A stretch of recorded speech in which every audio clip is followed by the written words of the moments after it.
plate for the candle. You have your Danu candle? Yay! Oh, you're ready. Yes. I'm so happy you're here. Me too. I should come in here too.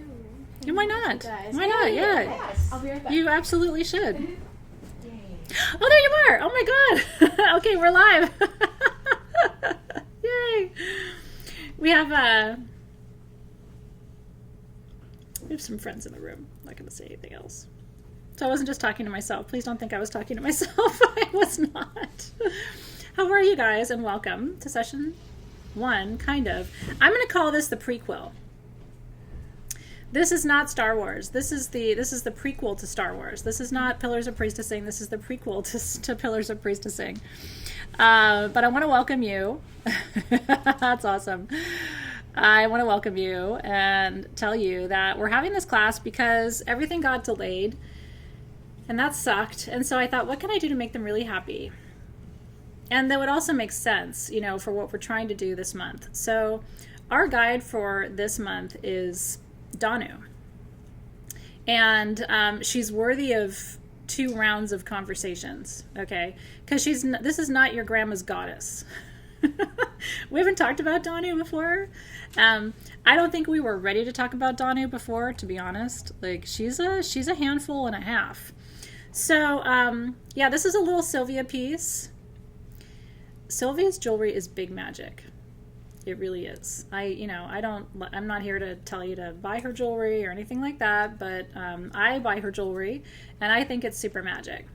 And this one has this one's small but mighty. And then this is your amulet. Did you see? This is your soul shift necklace. Isn't it gorgeous? We did like a massive upgrade of our soul shift jewelry this year. So this is black sterling with white topaz. And there's 24 karat gold around the white topaz. Isn't it beautiful? I thought that looked really beautiful with my Sylvia piece. Isn't that cool? Closer, closer, closer. I always feel weird, like at least, you know, I have an appropriate top on today, so it doesn't feel like I'm just showing you my boobs. Because it does, when I have one of my dresses on, it's like, hey, look at my boobs, everybody. And that's really not what I'm thinking. But I don't have to worry about that today. I can't see very well, so I actually do need people to come up closer. Yeah, isn't it pretty? So anyway, all of the soul shift tools have shipped. All of them. I have been reassured twice. So if you don't think yours have shipped, check your spam, check your whatever you need to check, because you got something coming to you. And this is the star of the show. Okay. Today's session is all about Danu. And I'm going to do the best I can, because I will tell you, I'm going to smudge a little bit, just in case you missed the readings. That was the last time I smudged, and it's always worthy of another round, especially if you weren't at the readings. If you missed the readings today, it might be worth going back. Some interesting stuff came up, and there was definitely some themes. It was a little honey badger-ish, so if you like that, if you like it when I'm rough on you, then, you know, you might really enjoy today. If you don't like that, today might be a bit much for you. Dawn says hers is still processing. But yeah, I would give it until the end of the day, and if Okay. you still haven't gotten notification, email, or submit a request at support tomorrow. Did you hear that? Give it till the end of the day. It may be some sort of delay in the system, but Okay. they did all ship. It's a system thing. They all shipped. Did you hear that? I did a whole thing. I talked in the readings today about everybody's reactions to the delay. Because some people were super comfortable. Some people were really anxious. Some people felt like it was a message from God about them personally, you know. And I'm not judging, but one of the things I said is, what a powerful lesson in priestessing. Because if it comes down to tolerance of ambiguity, which is the number one criterion for being a priestess. If you can't tolerate ambiguity, if you always have to know what's going on, if you always have to have the answers, if everything always has to be clear to you, my job would drive you literally to the nut house. Like, you would go to the nut house tomorrow and check yourself in if you had to do my job for 24 hours. Maybe if you had to do my job for 4 hours, you'd be in the nut house. So I have to tolerate ambiguity because my entire job is about not knowing. And then sometimes I even feel like my personal life is about not knowing. But a lot of you held your ambiguity with a lot of grace. So that was an interesting learning experience, I think, for all of us. Right? The good news is you're not going to experience really much in the way of delays anymore, because now we're out ahead of everything. So, but it's a good reminder, right? Yeah, and of course you can do the class without the tools. I mean, I like you to have the tools. Look, I mean, the tools are supportive of the practice. The tools are not the practice. You're the practice. You will always hear me say this. And I will tell you right now, I don't have enough tools for everybody. If everybody in Soul Shift wanted tools, it just wouldn't be possible. The people I work with can't make that much, okay? So you can do it without it. And sometimes doing it without it is the medicine, right? Like I've had times where my spirit guides have said, you're going to do some ceremony today, no tools, right? Have you ever had that experience? And you're like, I don't have smudge, and it's like, yeah, and you're going to be fine because you're the medicine. The tools help. They're allies. They support you. They raise certain frequencies. I will never tell you that stones aren't important. I think they are. I credit them with my health. I really do think that crystals and essential oils are the reason that I'm even able to teach today, given how my MS started 10 years ago. So I credit them with a lot. But if you aren't working your medicine, then crystals and oils aren't going to be able to help you. Do you know what I mean? So anyway, they're pretty, but they're not everything. There were tools for Danu today. You can certainly work with Danu without the tools. The tools are just, they magnify what you do, but they aren't what you do. They don't take the place of it, right? Thank you, Karen Brown, for asking. She is not feeling better just yet. Her fever is still around 102, 103, so I'll be heading back to her after we're done here. In fact, I have to go to Crystal Masters after this because I have rose quartz magics in the shop and they need to know about it for class. But then after I'm done with Crystal Masters, then I probably will head home after this. You know what? I will tell you this, and this may sound like I'm a shitty parent. I don't like it when my kids are sick, but I don't not like it, because guess what? It's Snuggletown. Since my kids were babies, when they were sick, they would just collapse in my arms for like 12 hours, and we would just watch cartoons. And part of me really misses that time with my kids, when they would just collapse and, you know, and just be with me. And so, well, mamas have special powers. We tend not to catch what our kids have. If you're sick and you hug me, I will catch it. If my daughter's sick and she hugs me, I won't. It's like a weird Jedi, like, mom thing from God. I'm completely convinced. Yeah, she just got a flu, so it's nothing big, but, you know, it happens. Okay, there is an oil for Danu, Scout. It's a great question. I'm really glad you asked it. I made a point of noticing that you asked it and went back in the feed to respond to you because she said, I'm about to diffuse some oils. What EOs do you suggest for Danu? Divana is her oil, her essential oil. Divana. Now, it's a harder one to find. I have Divana here at SG. I've thought about just bottling it because we don't have it on the website, and it's her oil. And Divana, you can do your homework and go down that rabbit hole. It's a very, very, very unique and expensive and kind of rare essential oil. You can find it, but it's not as easy to find as lavender or rosemary or some of the more, universal ones. So I'd have to check and see how much we have. Yeah, we're going to, so the Triskele is that triple spiral symbol. You guys are ahead of me, so I'm glad that those are the two things. The Triskele, or Triskele, you'll hear people pronounce it different ways. That three-sided triangle, that Celtic triangle that's really like the swirls. It's a very sexy symbol. It means 3 legs, Triskele. So it's like the 3 legs, and it represents the 3 worlds, right? The lower world, the middle world, and the upper world. Although, because Danu is a triple goddess, it also represents the 3 faces of the goddess: her youth, her prime, and her wisdom, right? So her maiden, her mother, her crown. Divana, how would I describe the smell? It's otherworldly. Now you're making me want to go over to the building and get it after this, because I haven't smelled Divana on its own in a little while. It's otherworldly. It's very etheric. It's very it unwinds you a little bit. I put Cistus and Divana, which are 2 of my favorite essential oils. They're in my top 10. Labdanum, Patchouli, Cistus, Divana. These are all, like, for me, these are godly. Blue Tansy, Blue Lotus. These are oils that, you know, can take you to another dimension. And so it's Davana, Divana, and Cistus is Cistus. So you can find it other places. Honestly, you probably don't need me to bottle it for you. Maybe I won't, but it'd be interesting to for me to play with the oils that I have that feel, I mean, we have our Danu perfume for you, which I love. This one is cedarwood, rose, and white lotus, but it doesn't have Divana in it. the time I wasn't feeling called to it, I wanted it to smell like this. If I put Tavana in it, it wouldn't have smelled like this anymore. It would have gone a little darker. I guess this is more Danu in her light aspect. I almost want to make you Danu dark, or like Danu after dark. Or Danu gone bad.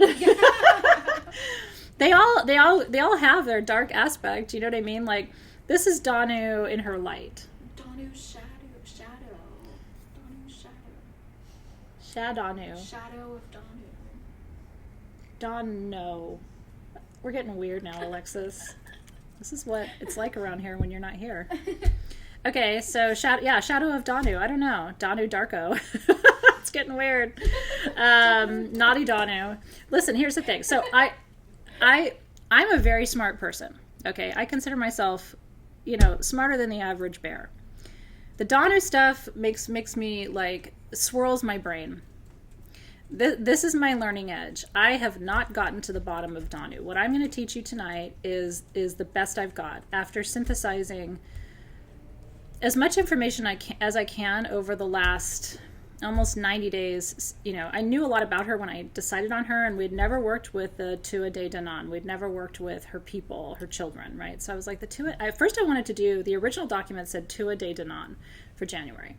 And then I was like, those are her children, though. Those are her people. Shouldn't we go back? If we're really going to do some primary work this year, shouldn't we go back and really work with her? She is a beautiful mystery. She's elusive. She's, it is, because if your name is Anne or Anna or Donna or Dan or Danielle or Dana, she's your patron goddess. She's the fairy queen. That's exactly right. So in order for you to understand tonight, I'm going to have to teach you a little ancient geography. Are you ready? Like I'm saying, it could get weird tonight. I don't know. And then I'm hoping to do a little meditation.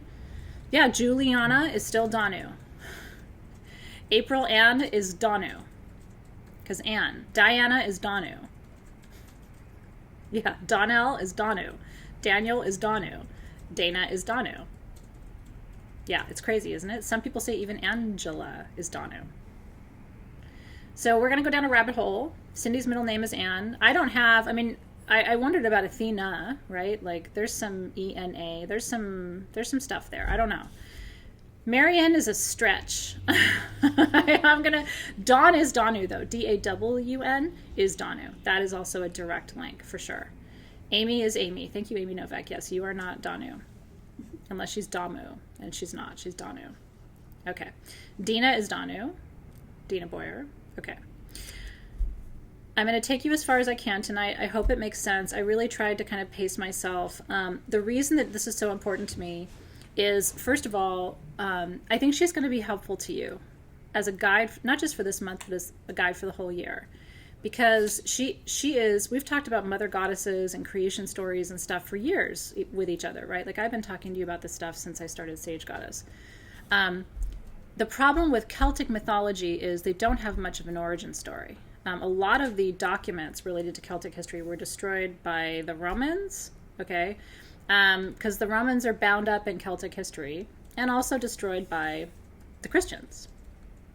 Christians aren't really excited about Danu as a general rule. However, that's Christians. I will tell you this. I think Danu is as close as we get to understanding, because people have asked me forever, and it's really hard to trace the link. What's the relationship between Adam, D-A, A-D-A-M, right? Adam and everything else that's happened. Is there a possible way? Because we've always known if there was a way to connect it up, then Christianity is true, is real, right? I don't know. Are notes being taken for this class, Alexis? I'm taking notes. She is right here taking notes for you. She's not just looking pretty. She is very pretty. She's also taking notes for you. Okay, there is a Danu in the Jewish tradition, and there is a Danu in the Rig Veda. So this it gives me chills up my spine. The Rig Veda is the oldest spiritual text on the planet. Right? The Vedas are the origin of it all. It's the Vedas that give us yoga and the chakras and almost everything we know about spirituality. So in the Rig Veda, there is a Danu, and she's identified as a primordial mother goddess. So this isn't Celtic. And what I want to describe to you is there was a time, I'm Atlantean, right? There was a time when Atlantis was connected to England. Map was a little different, okay? Like, you have to know that the continents reformed themselves after all kinds of planetary events. And so there was a time when Atlantis was connected to Egypt and also to Ireland, England. Now everything's separated. So it's hard to imagine traveling from Atlantis to Avalon, but they did. We know that Jesus, right, was at the well, the chalice well, right? How did that happen? So continents were connected in ancient times in a way that they're not connected now, right? So, so the origins, there was a group that left Atlantis. There's different legends that left Atlantis and traveled to where England and Ireland are today. And they brought with them all of their technology, their structure, their organization, their beliefs.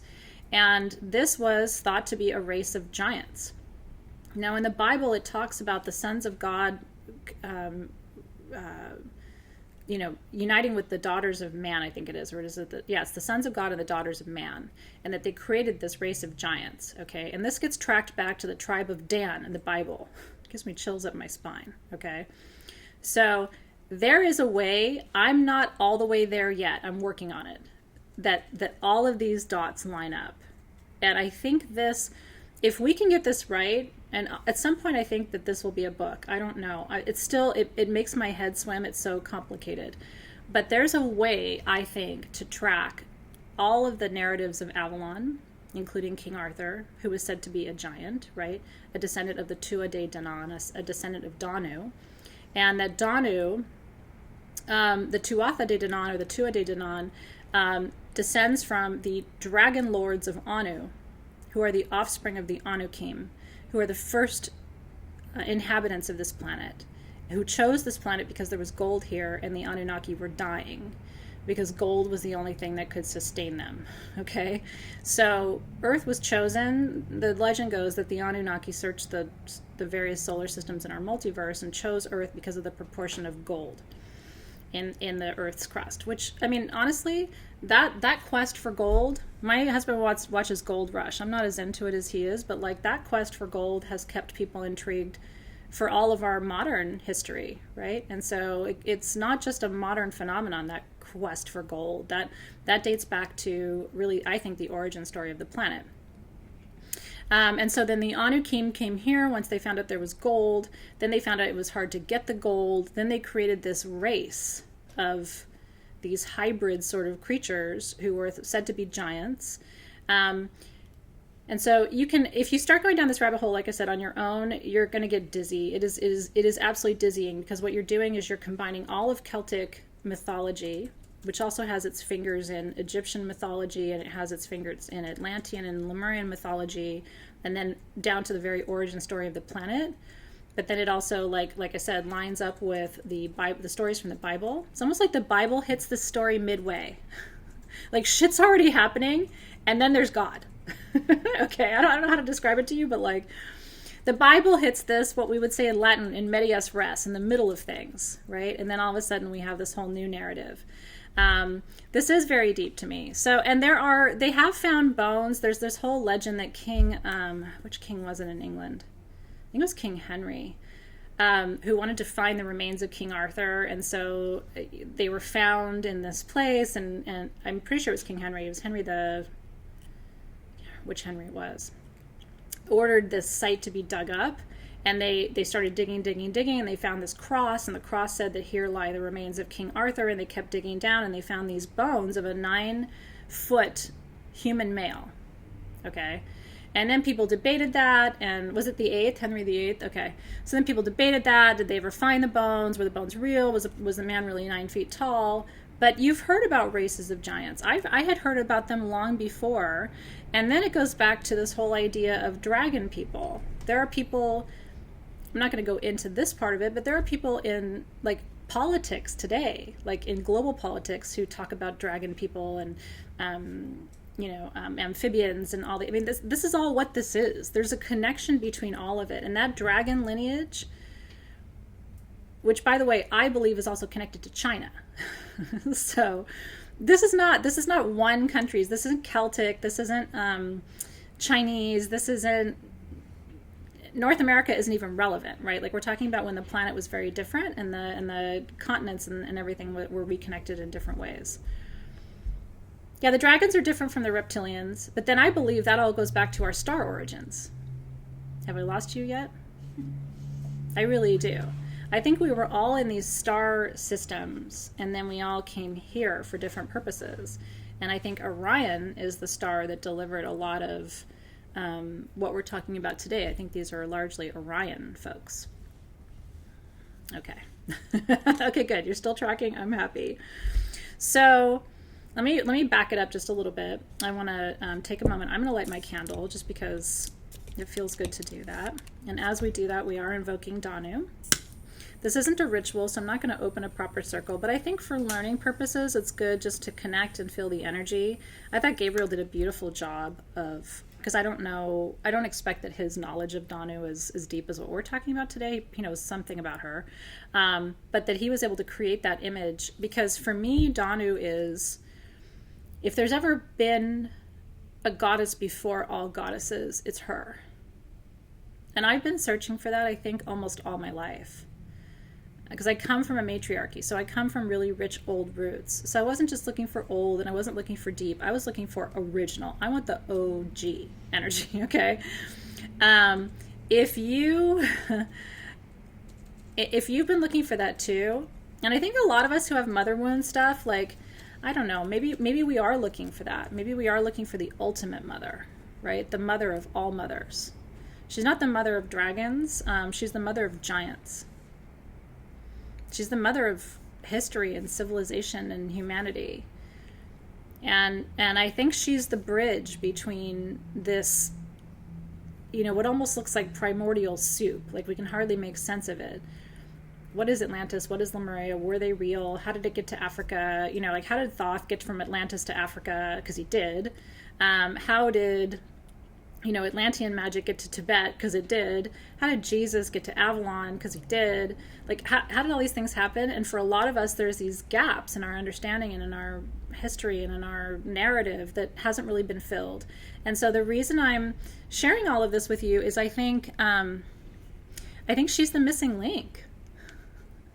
And I think if you're a priestess, or if you're studying priestesshood or spiritual leadership, and you're trying to understand what the primal force of all energy on this planet really feels like, I think she's the closest you're going to get.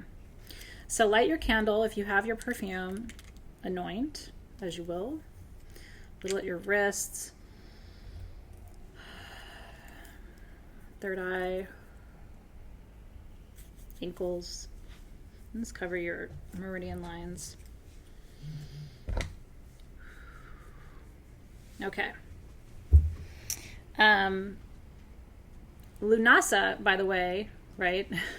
I mean, there's so many tentacles of this story. Maybe when we celebrate Lammas and we start talking about and Mabon too, and we start talking about Lunasa, then I'll come back to this, because there's a relationship between Lunasa and the Tua de Danann too. By the way, J.R. Tolkien, I'm a big fan. I actually I was becoming friends with somebody, and they told me that they had never seen Lord of the Rings.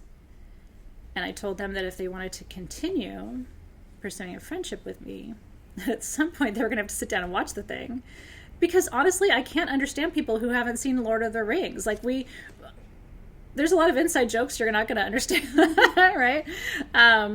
No, I know. And you're probably as shocked as I am. Was literally like, never read a book, never saw the movies, and I was just like, I am displeased, but I will forgive you if you rectify this. And the good news is it's on every weekend on every channel. You have to watch the commercials, but you know what? Go get some food during the commercials. That's what I do, and then come back and pick up where you left off, right? I'm actually not kidding. I literally told her, I'm like, I really like you, but like, this is a thing for me. I mean, how are we going to talk about Legolas? You're not even going to know what that is. That's part of my history. Okay, anyway, J.R. Tolkien researched Danu extensively, because his race of the the Lothlorien, the elves, his elven race. Remember how tall they were? They're based on the Tuatha De Danann. Isn't that awesome? Because that's what happened. Oh, girls, you must. I will continue to love you and be your friend, but just promise me sometime in the next 12 months, you'll take a Saturday and watch The Lord of the Rings. And you know what? You're welcome. Because you're going to enjoy it. It's going to enrich your life, and it's going to expand your consciousness. And now you know why you have to watch it. If your husband or your partner or your wife is like, why are we watching this? Because I need to understand Danu. Right? It's very important. Yeah, I'd love to show you the art. This went through a couple of iterations too. My big request was I wanted, when he originally designed it, the Triskelion on her bowl was like level, so you couldn't see the design inside. So I had him tilt it slightly forward so that you could see that the Triskele was there. Do you see? My new camera isn't as great as I wanted it to be, but there is actually a Triskele in there, which is the 3 little loops that make up a triangle. It's the Celtic symbol called the Triskele, which means 3 legs. Okay. Pretty, right? Yeah, we need to make something with Gabriel's art. We're talking about a calendar or something next year.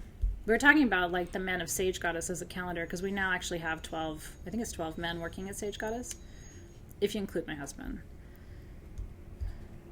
It's weird. Don't tell them because they don't know yet. Is it 12? I'm counting 8. Is it 8? Including Brian? I included Brian. Where'd I get 10? Did I make up 2 extra dudes who aren't you here? You made up 4 extra dudes. Oh, shit. Maybe these are imaginary men that I just want to be here. I don't know. You can be one of them. No men's calendars? Okay. You can be a man of Sage. Okay, I will. Look, I'm quite a dude. Yeah. Okay. Yeah, Dave has to be included. Okay. Now let me go back to the beginning. So I went through my notes in like a weird way. And then I'm going to tell you how to work with Danu. And then what this allows is for us to focus more in session 1 on some of the introductory information, foundational wisdom and knowledge about priestessing and stuff, because a lot of our knowledge about Danu will be complete by the time we gather for session 1 next week. Okay.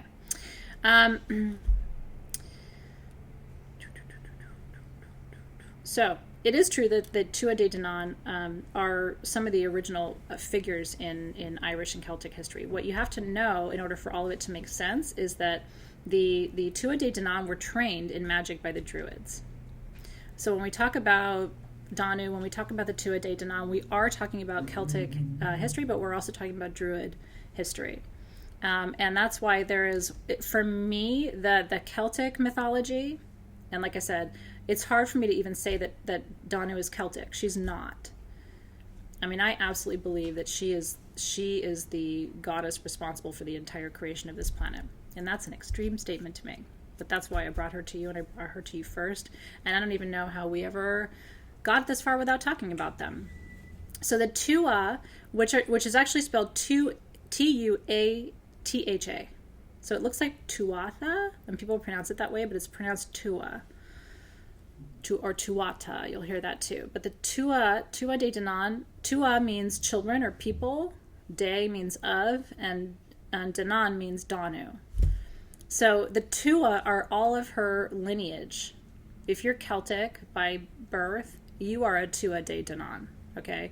But that was also a race of people at the time who were thought to be her direct descendants. Although if you're Celtic, this is your bloodline, right? These are her children.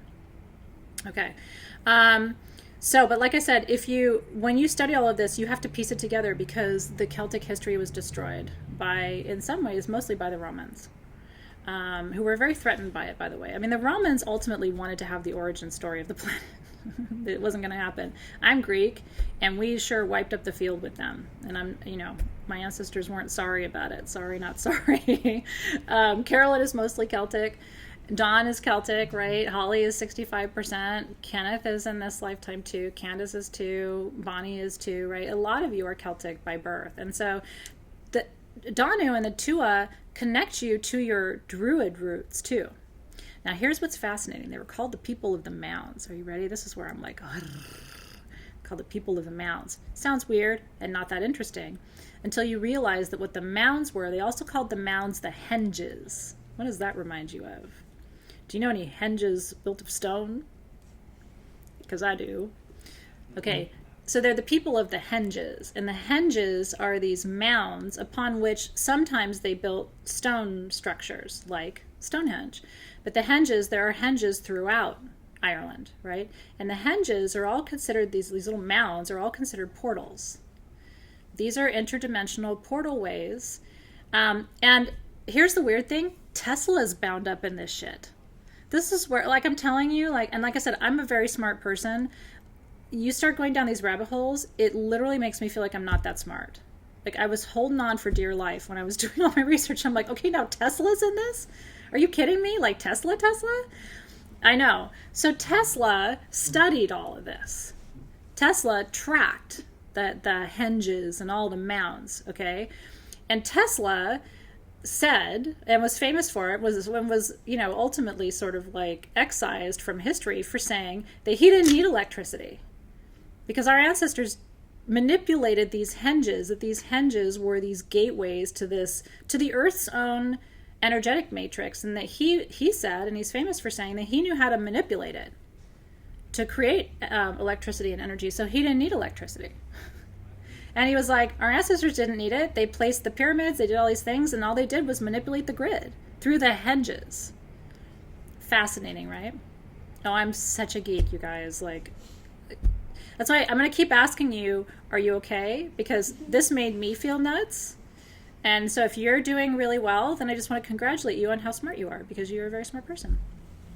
I'm sure he did. I'm sure he tracked it. I think Tesla's hot. I thought he was physically attractive. I also think he's energetically attractive. I would have, if he was alive when I was alive, I would have chased him, I would have stalked him, would have gone on his Instagram and liked all his posts, sent him a DM and said, you know what? I'm married, but... Right? He was good looking, wasn't he? Anyway, he and I would have had a lot in common. I'm getting applause in the room, which is good. Okay.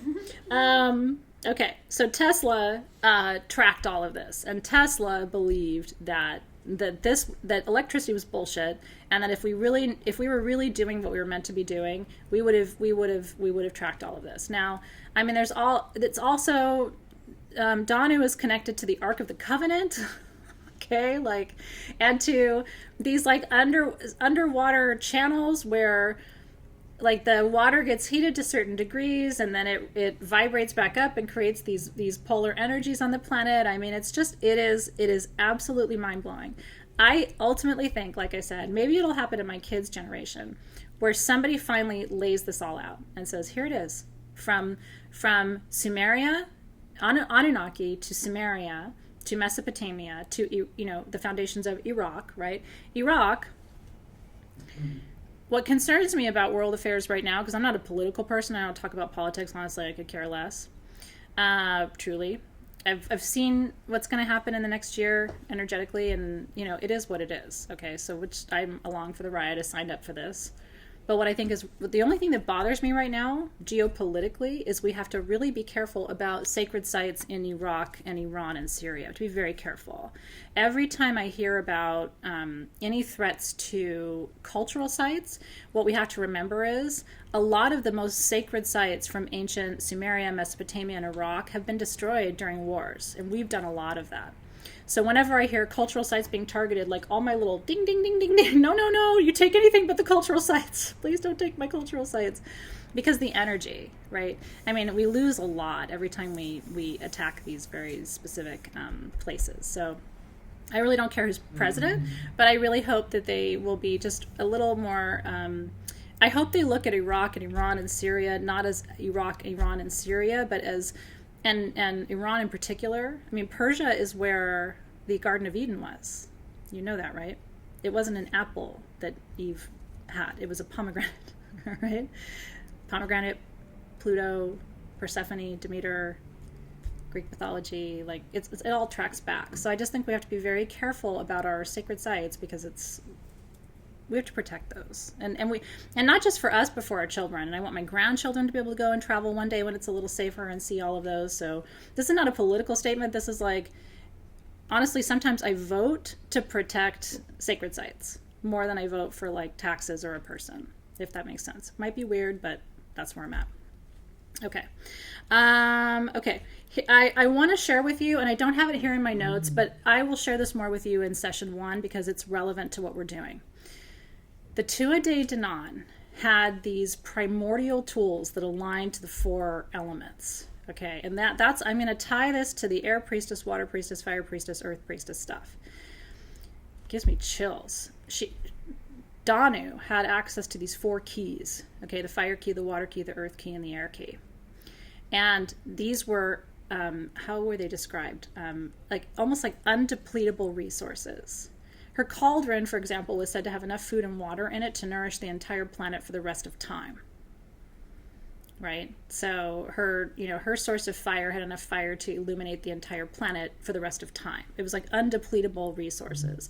And that's what I'm saying. How many goddesses have you ever heard who had access to sources of the 4 elements that were undepletable and that would support humanity from the beginning of time until the very end of time with no end? Right? Like it's a really, yeah. So we'll talk more about, when we gather for session 1, I will tell you more about the 4 keys because it's going to connect to, and I think if you remember that, you took a quiz. So you're what kind of priestess you are right now is really based on your opinion to a certain extent. In session 1, I'm going to overlay your sun, moon, and rising sign onto your quiz, okay? To reinforce or to help you not second guess, but like explore, are you really an earth priestess? Are you really an air priestess? Are you really a water priestess, right? And where is there tension between how you perceive yourself and what your chart says you are? And then when you hear about her 4 keys or her 4 tools that illuminated these elements and were absolutely undepletable, endless source of fire, endless source of air, endless source of water, endless source of earth, do you feel connected to one of those keys more than you feel connected to the other? I will tell you, since I've been researching this, I have felt more optimistic, I have felt stronger, and I have felt healthier. And I think part of it is, for me, it's very empowering to imagine access to resources that are unending. That there's a source of fire that is unending. There's a source of water that is unending. I can't take too much. I can't take enough, right? There's more behind whatever I take. And there's something about that feeds me or fuels me. And maybe the thought of it does the same thing to you. Because sometimes I feel in life like it's almost everywhere we go, we take too much. Or like, don't take too much, or don't use too much. We got to conserve that. We got to be careful with this. We may not have enough of that. And there's real magic around thinking that you can't possibly take enough. It's never ending. Right? Isn't that fascinating? More. Yeah, so you may have picked something. Yvonne, don't feel lost. You'll catch up. There's worksheets on sagegoddess.com. I'm gonna link them, right? Yeah, and Alexis is gonna link you to them. So that's why it's kind of cool that we're meeting now, especially if you're new. So just so you know, if you're new to Soul Shift, every session 1, there's worksheets that my team and I put together for you to help you. Especially if you're like me, where I learn by writing, I process by writing. I'm an internal processor, but I process through writing. So like if I'm mad at you, I'm going to write you a letter before I'm going to talk to you on the phone because I'm better with words, right? I'll call you after, but I'll say you got to read this and then I'll talk to you or read it first. So always visit your online classroom. There's worksheets. The worksheets that are coming up for February and March, by the way, are super fun. I think you're going to really enjoy it. The March worksheets are going to help your relationship. Your primary relationship. It's going to help you understand your partner. It's going to help your partner understand you. So get ready for that. I got good stuff for you. And nothing is a repeat this year. All of the worksheets and everything for 2020 are totally different from 2019. So if you were here last year, we're moving on. Okay. What else did I want to tell you about this? This is really just an introduction. And by the way, the word elf or elven, do you know where that comes from? So fascinating. So El, what does El mean? Anybody know Hebrew? Yeah? Elohim, sound familiar? It's God. So the elves are believed to be the direct descendants of God. And so they were giants because they were giant, right? Isn't that interesting? So the elves descend from or derive from that too. Yeah, it's a great question. So Candace was asking, can I define internal versus external processing? Let me do that, because I mean, we're talking about Danu, but we can talk about that too. This is important for you to know, especially as you come into Soul Shift, because a lot of stuff is going to come up for you this year. If you're new in particular, I mean, if you're old, it'll still come up for you, but if you're new, it might be more of a shock to your system how much stuff comes up for you. And weird things like, like you might think, oh, that's not going to trigger anything. And then all of a sudden you start doing the worksheet and you like, oh my God, I can't believe or you'll put pieces together that'll kind of throw you off just a little bit, ultimately in service of putting you back together, but it might throw you off for a second. People process in two different kinds of ways. This is psychology. This is really developmental psychology, or what they call industrial or organizational psychology. So some people are internal processors, meaning when something happens to them, they go within. They have an inner monologue. There's a lot going on in their head, but they might not say anything to you. So to you, you're like, do you even feel anything? Do you even care? Have you ever had a conversation like that with somebody? I have, where I'm like, I'm an internal processor, but I still get mad when I'm like, I just bared my soul and you didn't even say anything. And on the inside, that person is like, they've said 100,000 things, but like their lips didn't move. So it looks like they don't care, or they're asleep, or they're not very smart. Okay, but there's a lot going on. If you're an internal processor, you got to watch your facial expressions. That's what I've noticed, because sometimes like I'll be listening and I'm like grossed out or horrified and my whole face will kind of go weird for a minute, and then I have to remind myself and go, that's internal processing. Internal processors like me process through writing. So some internal processors process by thinking, some of them process by through meditation, some of them process by writing, but the ultimate reality is they're not expressing that to anybody else. I don't share that writing with people when I internal process through it. I shred it. There's a whole thing called expressive writing where you write everything that you're feeling and then you shred it. And the whole point isn't for anybody to read it, it's for you to express it. So it doesn't go into your gut and cause IBS, or it doesn't go into your heart and cause heart disease, and it doesn't go into your brain and cause MS. So you have to get your processing out, right? It's very important. Diaries, right? Sometimes I share. So Heidi's like, I'm internal, but I share. External processors, okay? Everything's out there. I went to the bathroom today. It was a normal bowel movement. You know what I mean? I had a conversation with my mom. Oh my God, you guys, I just came back from the grocery store. They had this different kind of broccoli today. Oh my God, here's the recipe that I'm making with that broccoli. I'm about to go to bed, everybody. Here's where I went to dinner, right? Like Instagram is covered with external processors. Sometimes it's interesting. I try to external process a little bit just because otherwise you won't know it's weird when your teacher doesn't process externally because you don't know what's going on. So I've taught myself to process externally a little bit more, but it can be TMI. Sometimes these are people who post a lot on Facebook, like a lot. Like I have some friends who really do post like 10, 12 times a day. I'm still friends with them because I think it's interesting. Like some people, I don't care how much they post because I'm still into it. But some people literally will post like every half an hour. But here's the thing. They're not trying to get attention. Some people think, they post a lot because they're trying to get attention. In my experience, those people are not trying to get attention. They're making sense of their life, and this is how they do it. And if you don't like it, you're a different kind of processor. Do you know what I mean? And sometimes even in our groups, people in our groups are different. You guys are in a different camp, right? You guys are doing intense spiritual work, and you're quite seasoned in your own way. But there are people in our groups who post more than others, and sometimes people are like, some people post so much, why do they post so much, and can we ask them just to post on Thursdays or whatever? As a teacher, the answer is no, because I need my external processors to process. And sometimes my Facebook groups are the only places that they feel comfortable processing. Do you know what I mean? So if I shut that down, then they don't have a venue. Now, it doesn't mean you have to engage every time, because an external processor, it's almost impossible to keep up with them. Again, they went to the bathroom at 9, now they're at the doctor at 10, they just got out of the doctor, they're heading to lunch at 12, they might check back in at 1, right, to see how their digestion is going, right?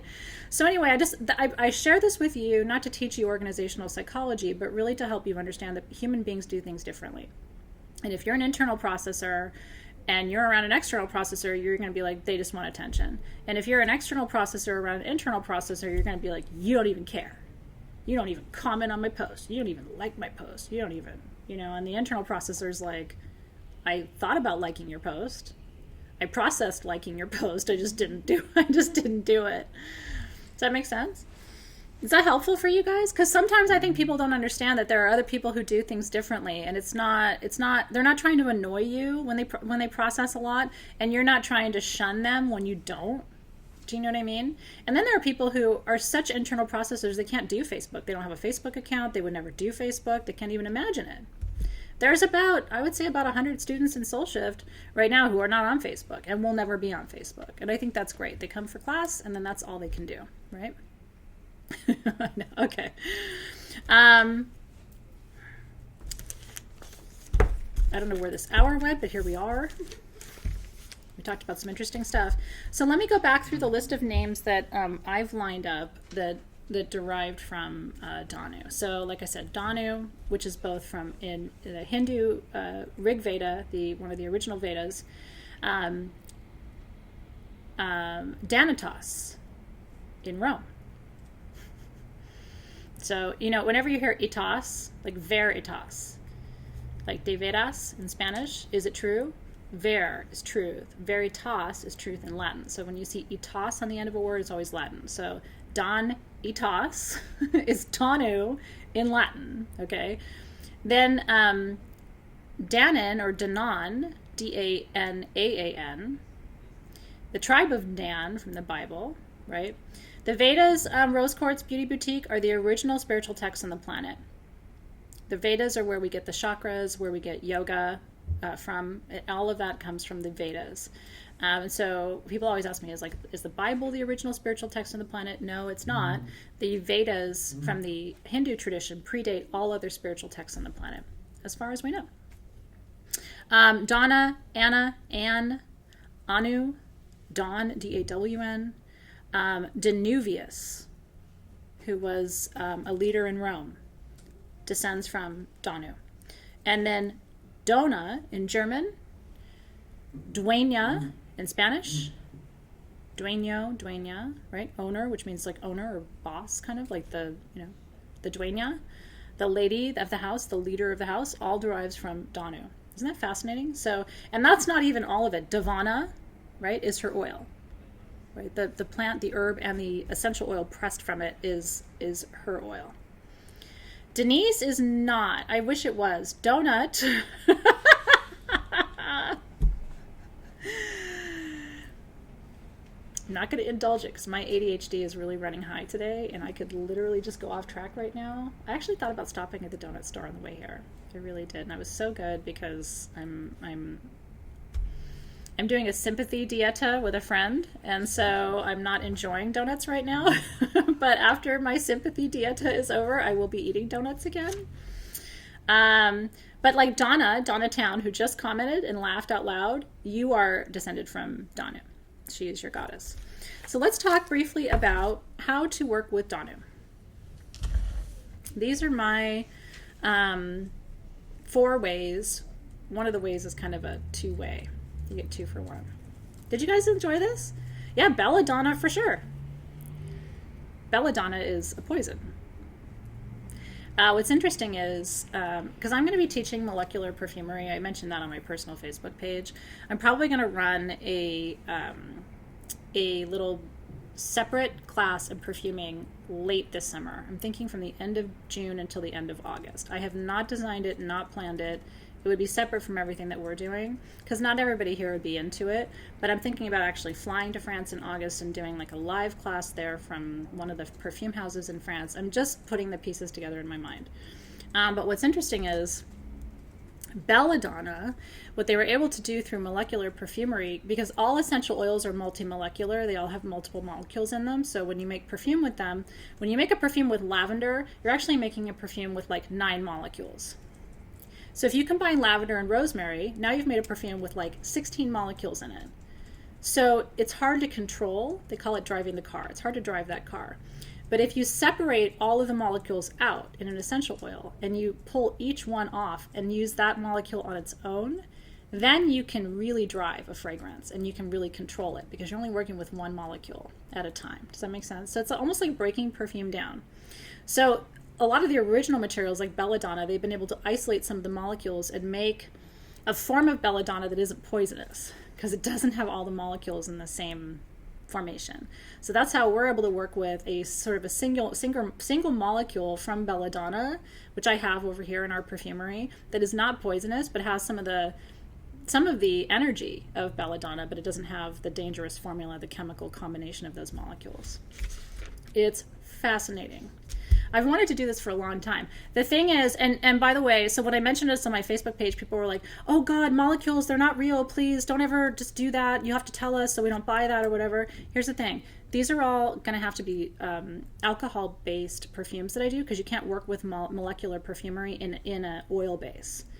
So none of this has happened yet. And so as long as you see oil-based perfumes at Sage Goddess, they are not molecular. Does that make sense? I just want to make sure I clarify that. When these start being developed here, they will all be alcohol-based, because the molecules themselves don't mix with oil. They have to be mixed with alcohol. Okay, so anyway, when this happens, you will know, because it's going to be very different. But what I'm going to do with this perfumery class, by the way, and the way I'm imagining it, is every month you'd get a little kit of like 3 drams of single molecules. So instead of working with like all these multi-molecule things where you really can't smell the individual notes, it's going to be very isolated, because I want to train your nose. And then I'm going to teach you the perfuming vocabulary, because there's a whole lexicon of perfuming. So you'll understand like how to train your nose. And we're going to work with scent strips, and it's going to be very chemical and kind of like, not chemical in that sense, but like sort of like chemistry. We're going to break it down so that you'll really learn how to isolate, so that when you smell anything, you'll be able to say, it's this, this, and this. As soon as you smell something, even if you don't know what it is, what its name is, what's in it, you'll be able to break it down just by smelling it. Super fun, right? Yeah, so Julie doesn't like alcohol perfumes, so Julie wouldn't be into this, right? This is going to be for people who want to work with a different medium and want to explore things and really want to break things down to train their nose in a different way. So this is a whole different audience, probably. Isn't it fun? I know. So that will be live, and then at some point I'll go to France, and I don't know. That's right now I'm here in the room with you, but I went down that road with you for a minute because I wanted to explain kind of where my head is with all of that. So if you're like, I heard she's going to work with molecules, like what is that about? It's not happening right now. This is not a molecular perfume. It can't be, because it's an oil base. You have to work with alcohol because the molecules will don't interact well. Okay, 4 ways to work with Danu. Are you ready? Yep, let's do this. Number 1, as a portal keeper and a portal opener. You know how I open portals? I'm going to be teaching everybody in Crystal Masters how to open portals in, I think it's next month, when we work with Vogels and single terminated and double terminated, right? This is exactly what you do. This is a portal opening tool.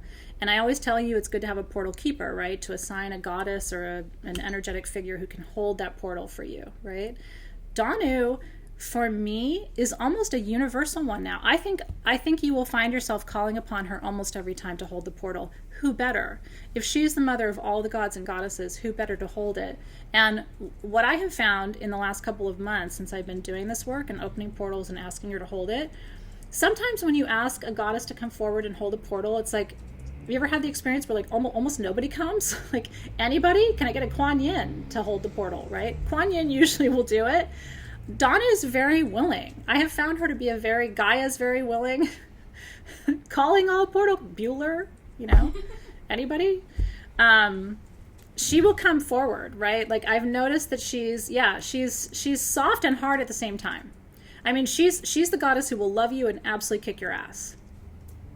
And then you'll be happy and grateful that she did that, because it's the primordial sort of tough love that I've noticed.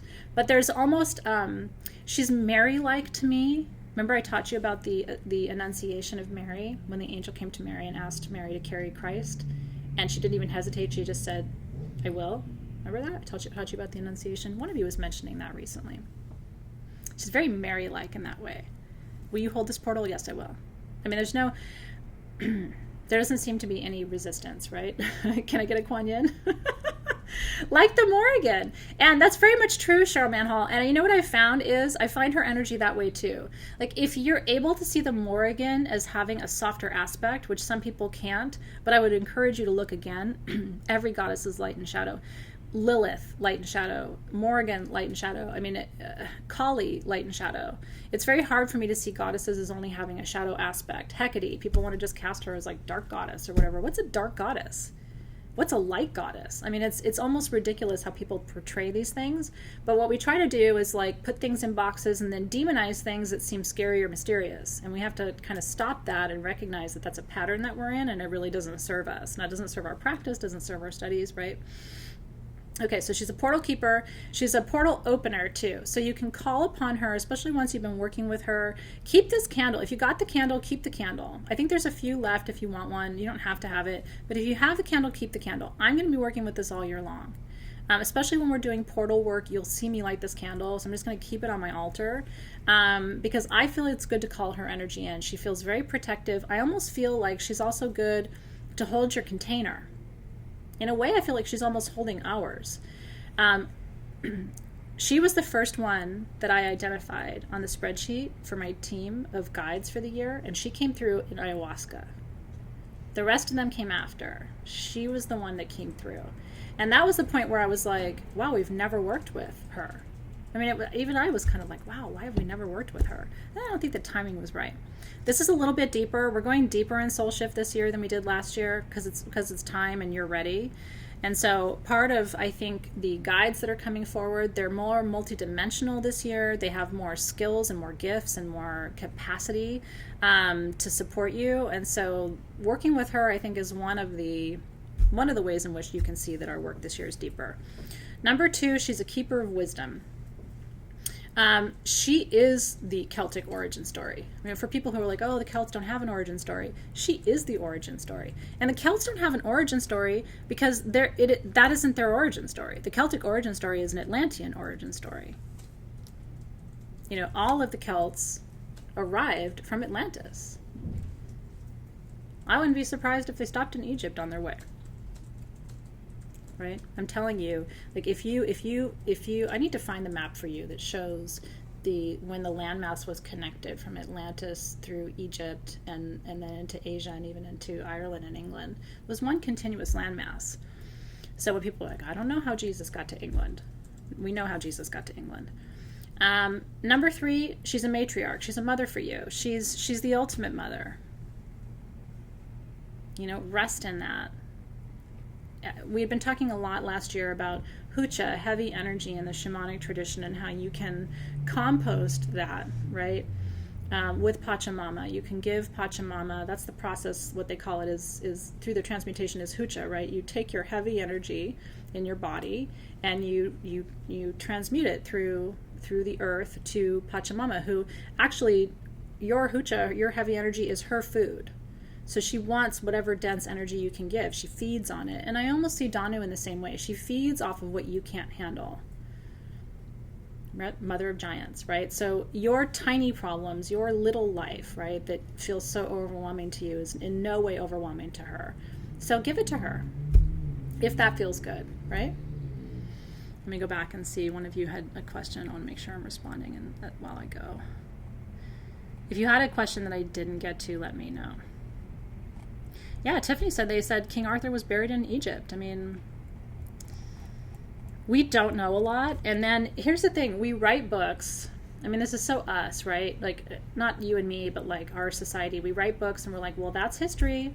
You took history in college. You know history. And it's like, I know some very hygienic version of history that doesn't put women in power because that's not attractive, you know? Right? Like, Pachamama means Earth Mother in Quechua, right? So yeah, I mean she's the Earth Mother. So Pachamama is the Quechua figure for Earth Mother, and Gaia comes from the more of the Celtic tradition, right? So it's the same energy, it's just different names that we give to him. Is there a crystal that represents Danu? What do you think? That's an interesting question. I didn't give you one because there isn't one per se that really holds the essence of the energy. There is a stone called Presley Bluestone, which is actually what Stonehenge is made of. And if you pressed me and said, I've got to have a stone for Danu, I would probably say Presley Bluestone. I don't have any. I don't think we have any. Presley Bluestone's gotten harder to find. I could kick myself in the rear end. I was at Tucson probably 5 or 6 years ago, and I found a Presley Bluestone skull, and I didn't buy it. it's one of those things where it's expensive and you shouldn't, and why, and I'll see it again. And have you ever done that to yourself? Oh, I'll find another one. Nope. Lemurian quartz is interesting, but it's not Atlantean. She's Atlantean. So maybe Larimar?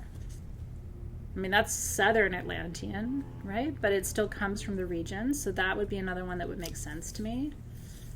Seriously, Dot, do you have a small skull in Presley Bluestone? Can you just show us a picture?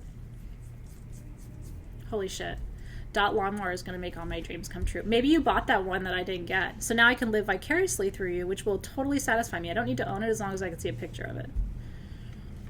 Cindy has a Presley slab.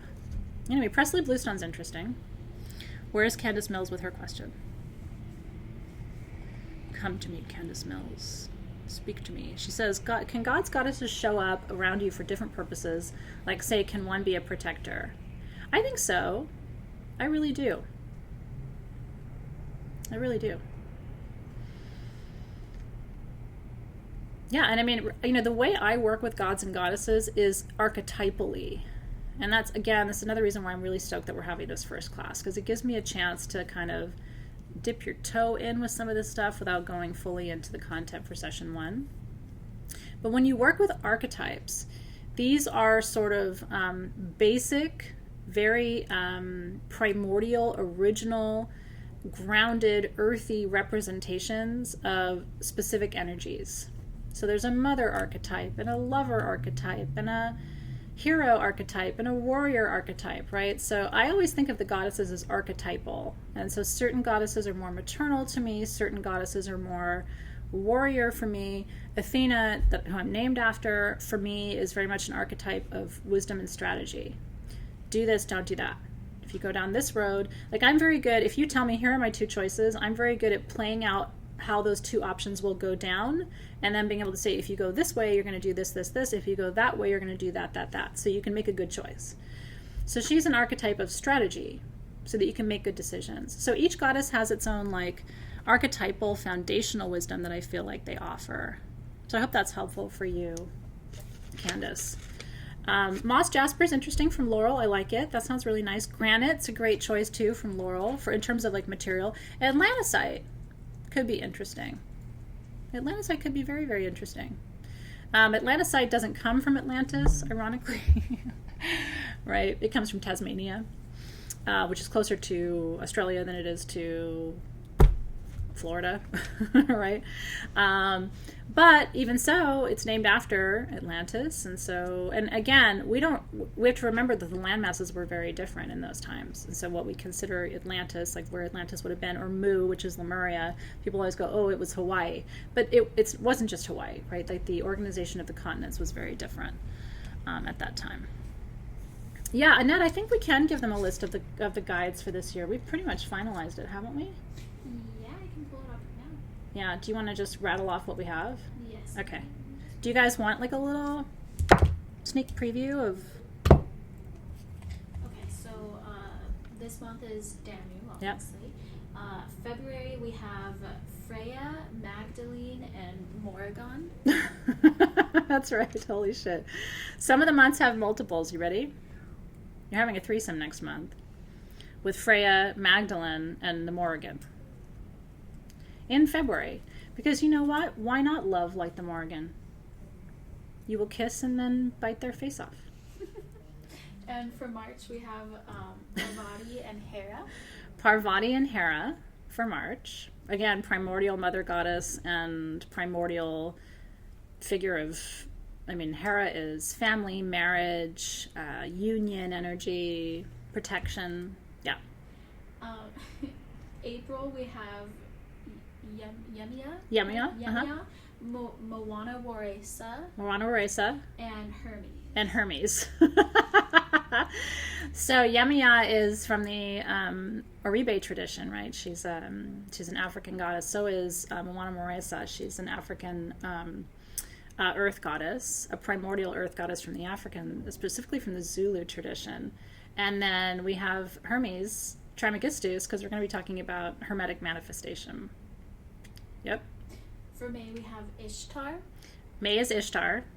Because May is sex and prostitution.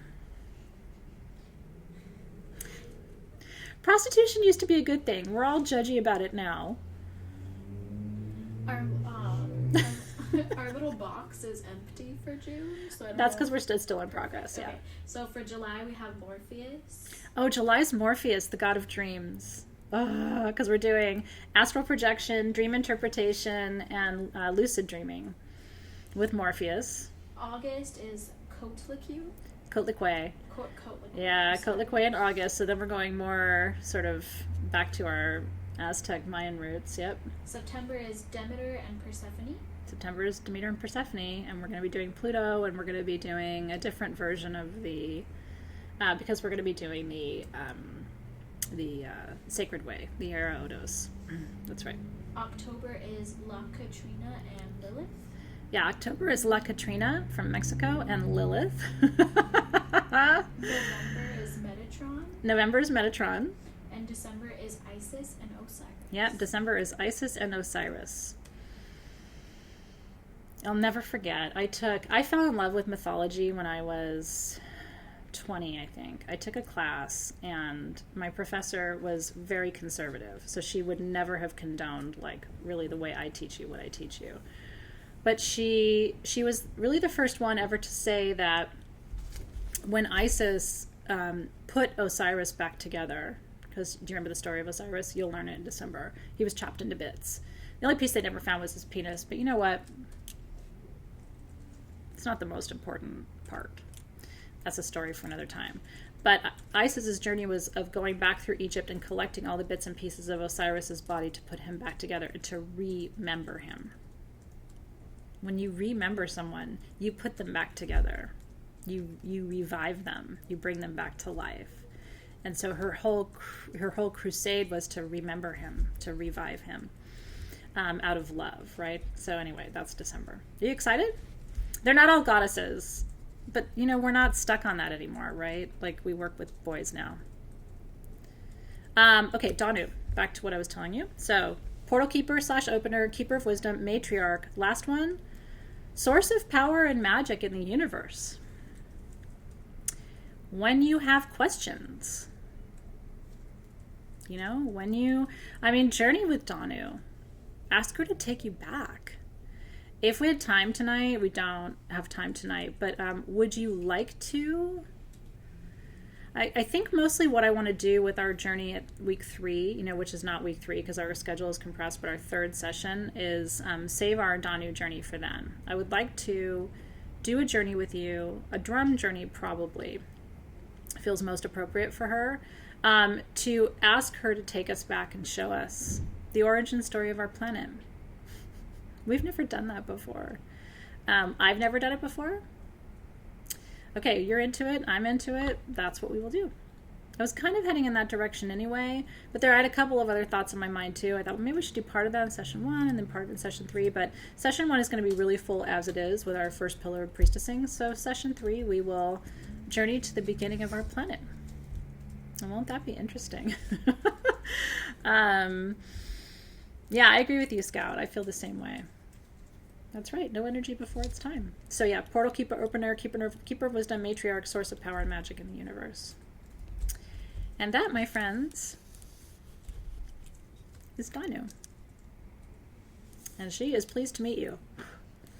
She will be a good friend to you, a good guide to you, I think.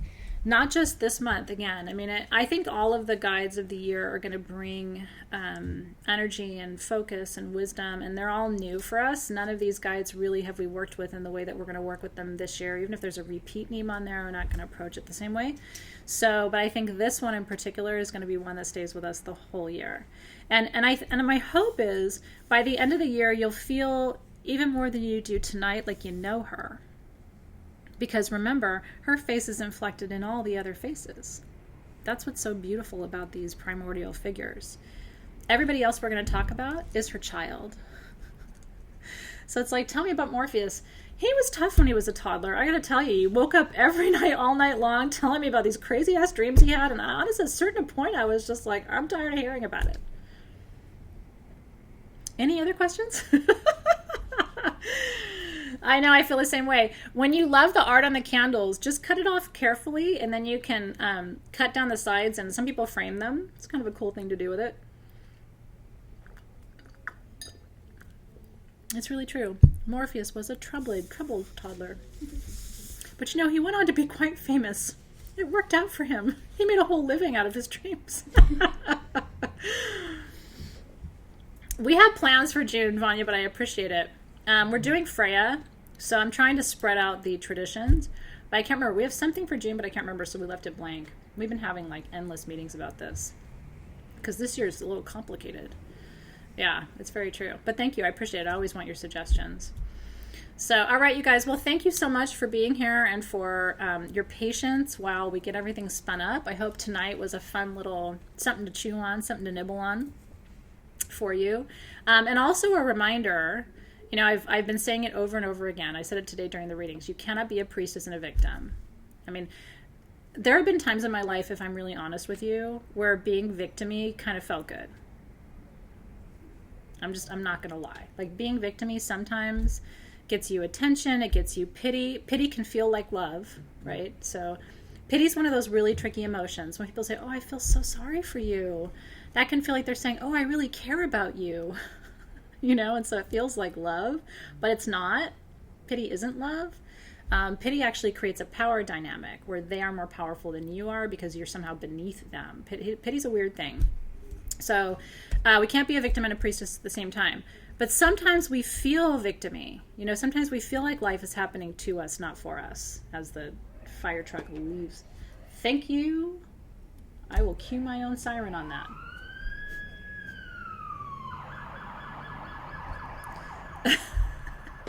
It really does feel sometimes like they are, I know they're not, but it feels like they're synchronized to these mic drop moments. It's really terrible.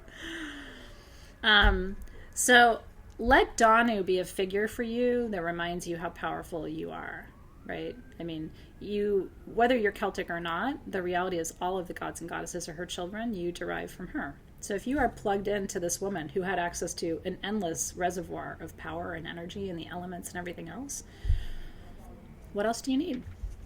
Yeah, Cindy Black said the sirens are the exclamation points. It's really, really true. Oh, I like that. Messina Singh said, what would Danu do? Slap you and kiss you at the same time. She would. She'd be like, you're not a victim. Sit up straight. Stop saying those things. I love you. Stop it. She really would. Stop it. I love you. Anyway. Yeah, in 3 or 4 months, we won't have sirens anymore. What a weird time that will be. How will I possibly punctuate my witticisms? I don't know. Scott said we need to get a siren button when we come to the new book. I will leave you with this. Maybe what I need to do is so I bought a bell for Smudgy because I see these cats on Instagram who will ring a bell and then they get a treat, okay? And Smudgy's really smart. So I was like, if those cats can do that, Smudgy. So I bought him a bell that has a big happy face on it. It's in my kitchen. And every time I give him a treat, I ring the bell.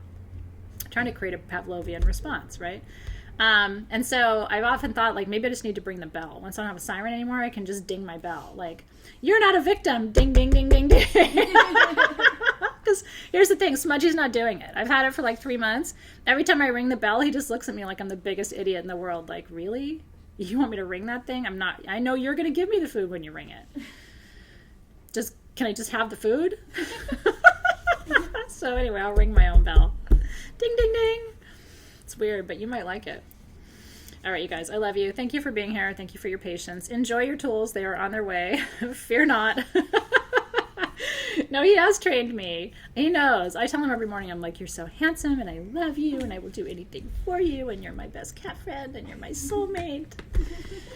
He knows. Anyway, thank you. I will give Zoe a hug and a kiss for you. Thank you for your healing blessings and kind words. We really appreciate it. And I'm signing off for now. So I'm going to be online just another 15, 20 minutes or so in Crystal Masters if you want to come hang out for a few minutes while I talk to them. Before I show them, I just want to make sure you know that there are Vogels, rose quartz Vogels. We had these made. These are extractor wands. It's the first time we've had extractors in rose quartz. These are double terms. This is the small, the medium, and the large, which is 6.5 inches. That's a good size tool. So I'm going to be working with these. And then the only other thing I wanted you to know about in the shop, in case you missed it, are the Saucerite bra stones from yesterday. I think most of you saw these. We're doing these little bra stones that are flat that you can fit in your bra. But Saucerite is one of the most powerful stones for emotional balance. And I've been working with it because I'm in the early stages of menopause, and it's been helping. It's helping me sleep at night. So I'm just sharing it with you because it's been working for me, and so that's why I wanted to bring it to your attention. So if you're hormonal, Saucerite's really, really good. It's emotionally balancing. Some people say it works on depression and anxiety too.